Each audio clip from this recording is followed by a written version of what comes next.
বিশ্বকাপের সমীকরণটা কঠিন হয়ে পড়েছে ব্রাজিলের জন্য। বাছাই পর্বে আবারও হারের মুখ দেখল সেলেসাওরা।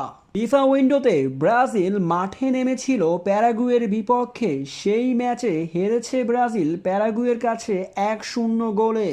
5বারের বিশ্ব চ্যাম্পিয়ন্সরা এবার প্যারাগুয়ের কাছে হেরে এবং ইকুয়েডরের কাছে জয় পেয়ে বিশ্বকাপের সমীকরণটা জটিল করে তুলেছে, যেখানে পয়েন্ট টেবিলে এখন অবস্থান করছেন ব্রাজিল পঞ্চম স্থানে। মাত্র 8 ম্যাচে 3টি জয় পেয়েছে ব্রাজিল, যেখানে হারের সংখ্যাটাই বেশি। 4 ম্যাচে হেরেছে এবং 3 ম্যাচে জয় পেয়েছে ব্রাজিল।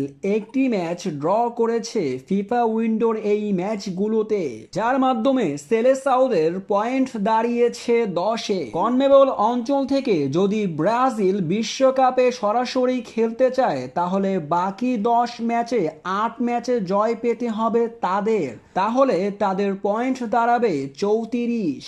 ব্রাজিল যদি বিশ্বকাপে সরাসরি খেলতে চায়, তাহলে তাদের জয় ছাড়া কোনো বিকল্প পথ বেছে নেওয়া যাবে না। কোচ ডরিবারের শিষ্যরা তাদের আরও আক্রমণাত্মক হতে হবে। এভাবে একের পর এক ম্যাচ হারলে ছিটকেও যেতে পারে ব্রাজিল বিশ্বকাপ থেকে। কনমেবল অঞ্চল থেকে যেখানে মাত্র 6টি দল সরাসরি বিশ্বকাপে খেলতে পারবে, সেখানে ব্রাজিল যদি বিশ্বকাপে খেলতে চায়, তাহলে হারের মুখ থেকে বাঁচতে হবে তাদেরকে।